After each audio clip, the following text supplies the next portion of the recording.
So today, we're going to take a look at some of the weirdest things ever sold on Pawn Stars. Be sure to watch the entire video as you're not going to want to miss out on these items. Civil rights movement potato. This it dates back to the 60s. Martin Luther King got hit with this during his peace riot. This transaction featured the late rapper Sean Price haggling with Chum-Li over a spud. Sean Price was relatively well known in the underground hip-hop scene in the 90s and early 2000s. He was part of the duo Helta Skelta and a member of the Boot Camp clique. But the item that was actually pawned is definitely one of the weirdest things in the history of the show. According to Price, the potato dated back to the 1960s. The potato, as the tale goes, was thrown at Martin Luther King Jr. during a march on Washington in 1963. The tater, which exhibited a smiley face, apparently battle wounds from the toss, was passed down from Price's uncle. Price confidently requested $100,000 for the potato. Chum-Li counteroffered $2. A deal was made. 10 out of 10 on uniqueness, 10 out of 10 on weirdness for this item. Who would have expected somebody to sell a potato to a pawn shop? But the bigger question is, why would anyone try to sell a potato for $100,000? No, really, I'm asking because that's insane. Not to mention that the guy didn't have any proof that it actually hit Dr. Martin Luther King Jr. Even if he did and it was real, and the story was true, there was no way he'd get $100,000 for it. But just as mind-boggling as that, he accepted the $2 from Chum-Li, which clearly shows he didn't have enough confidence in his product to negotiate for a higher price. Yeah, it's just, yeah. Well, that's just one of the weirdest things that's coming to the Pawn Star shop. Dinosaur egg. Do you want to win any of these items on the screen? If so, be sure to watch the whole video, leave a like, and comment the hidden message. This. It would have been a duck-billed dinosaur. A duck-billed dinosaur? Wow. It's like the lamest of all dinosaurs, right? Nobody expected these eggs to come through the shop. In an episode of Pawn Stars, a seller came into the shop with hopes to sell some dinosaur eggs that were apparently passed down to the owner. Not sure how these eggs were in the hands of the customer, but hey, it's definitely a cool thing to own. You would think that these ancient natural artifacts would reel in more than a few hundred bills. Not so. The seller arrived to the shop with an initial proposal of $20,000. Corey called in an expert who confirmed that dinosaur eggs typically sell for $300 to $600 per egg. The reason for the lowballing? There are thousands of these things available on the market. The value was much higher at the turn of the 20th century, when archaeological methods were less evolved. These days, so many eggs have been found that they are no longer considered rare, which is astonishing to think about, because you know that to some people, they would be worth a pretty penny, especially if they were from a very famous or rare dinosaur. But you could also understand that if the market, if flooded, there's little way to make good money off of certain things. We still think that dinosaur eggs are the bee's knees. Wouldn't it be cool to have one of these on a bookshelf to impress dinner guests? From the appropriately titled Season 5 episode Zoodoo comes one of the more ridiculous items to ever be seen on Pawn Stars. A can of elephant manure. From the second this guy opens his specialized carrying case, why is he traveling with this thing? The look of befuddlement is evident on Old Man and Chum-Li's face. The seller, in a clear attempt at pawn trolling, set his asking price at an incredulous $10,000. Nice try, buddy. Old Man's not having it, but Chum-Li is certainly amused. The seller thinks that this is a valuable one-off that could fetch quite a bit of cash with the right buyer. Chum-Li, still interested, is told that if he buys this can of manure, it's coming out of his own paycheck. So how much did he cough up? 20 bucks. Super Mario statue.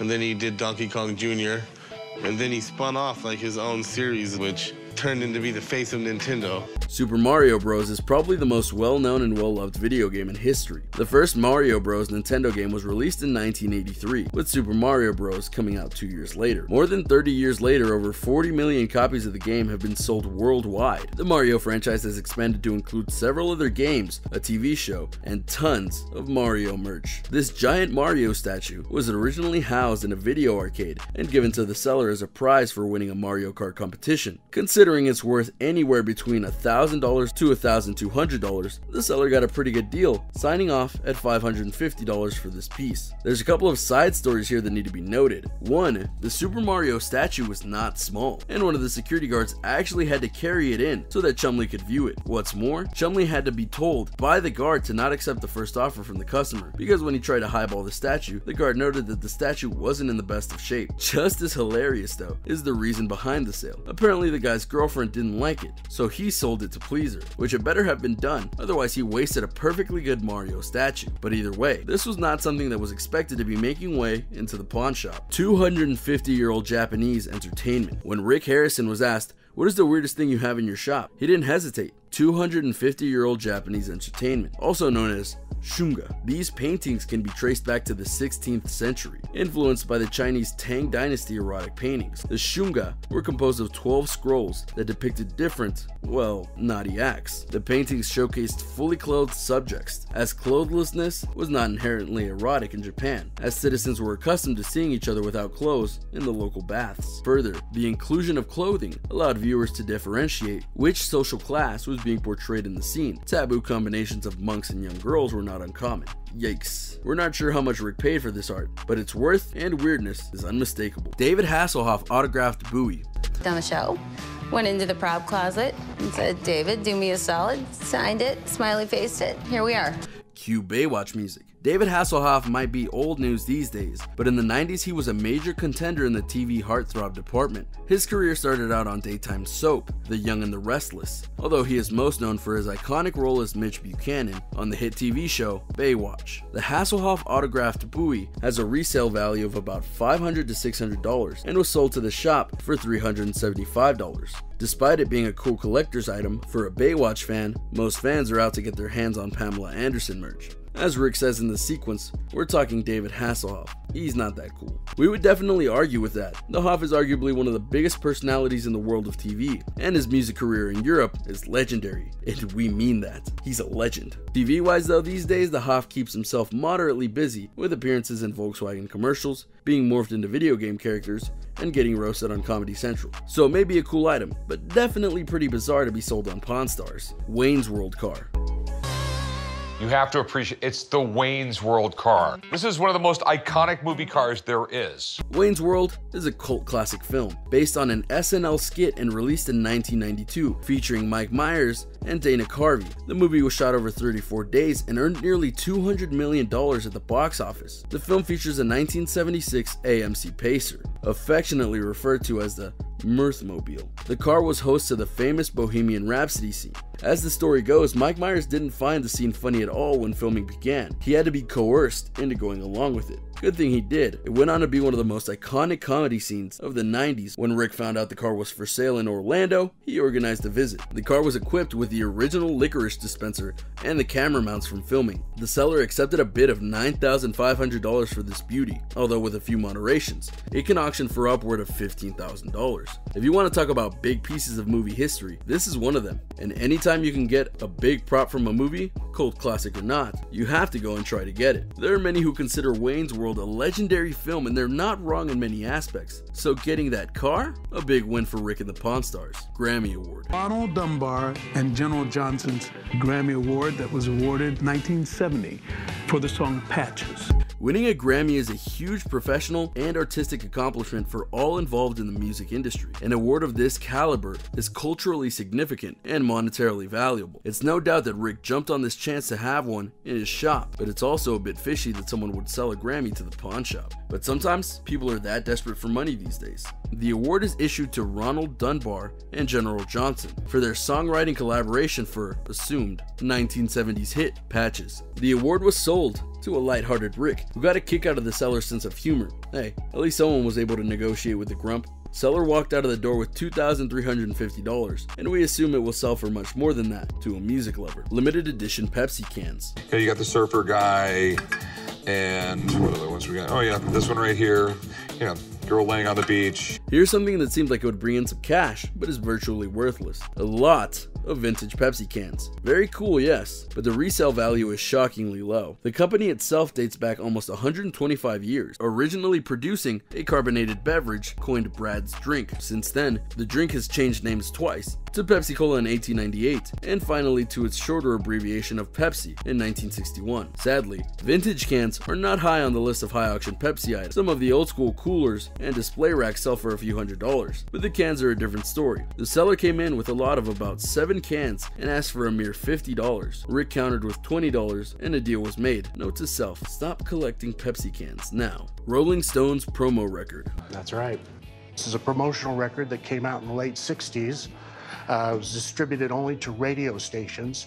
Here's another item that was sold for far lower than one would expect. A promotional limited edition Rolling Stones vinyl from the 60s, never commercially released. This type of record would have been sent out to radio stations to promote their tours. The seller arrived with a cost of $4,000 in mind. Doesn't seem too far-fetched considering how sought out Rolling Stones collector's items are. Unfortunately, when Rick brought in the expert, it was determined that the resale value was actually closer to $150. Apparently, there are a ton of these EMI recordings available online, on auction sites like eBay. Poor guy, but a good sport. He shook on $60, which probably got him at least a couple burgers in Vegas. So this may not be necessarily a weird item to sell, but more of something that just did not hit the jackpot as expected. Well, sometimes you don't get what you want in life, and I guess the seller of this record really didn't. First issue Playboy magazine. First issue of Playboy magazine, the Marilyn Monroe issue. This is a genuine first edition. The very first issue of Playboy magazine was published in December 1953 and featured Marilyn Monroe as the sweetheart of the month, or as we call them today, Playmate of the month. Only 54,000 copies were printed. As founder of Playboy, Hugh Hefner was unsure of the magazine's success. They all sold, and Hefner began to build an empire that would be worth $500 million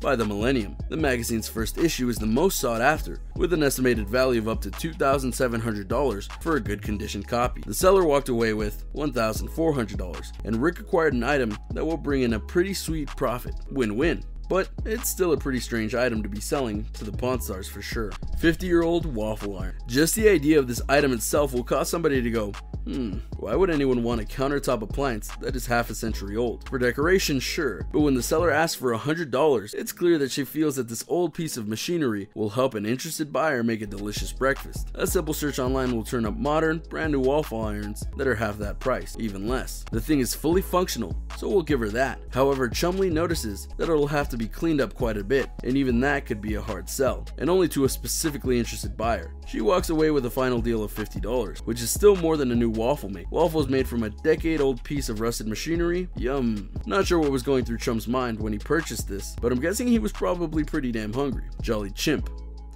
I decided to come to the pawn shop today to sell my 1950s musical Jolly Chimp. You've probably seen these chimps called Jolly Chimps before. One even made a villainous appearance in Pixar's Toy Story 3. That's a perfect role for these terrifying simians too. In fact, part of the reason the seller is letting go of her Jolly Chimp is that it scares her grandkids. One look at it with its blood-red gums, maniacal grimace, and bulging crimson eyes, and it's no wonder why. She manages to walk into the shop at the right time, however, because Old Man has a soft spot for vintage toys. He never turns down an opportunity to wax nostalgic for his younger days, playing with wind-up gizmos. In a shocking turn of events, Old Man actually goes above her asking price of $100 and offers $150. She managed to pass off a nightmarish primate and make a clean profit in the process. Slash's driver's license. World famous gold and silver pawn shop is open 24 hours, and in the middle of the night strolls in a man full of confidence, stating boldly, "I have Slash from Guns N' Roses' driver's license." This should be interesting. Chum Lee, left to his own devices, is uneasy about negotiating from the wild asking price of $50,000. He calls in Rick, a big fan of rock and roll, to come down and take a look for himself. Rick is none too pleased to be coming in at such a late hour, but he's nevertheless amused by this wacky find. Rick asks the question on everybody's mind: why would anyone pay 50 grand for Slash's driver's license? The seller assures him that there is a market out there for this. Rick offers $1,000, but the man walks. No deal,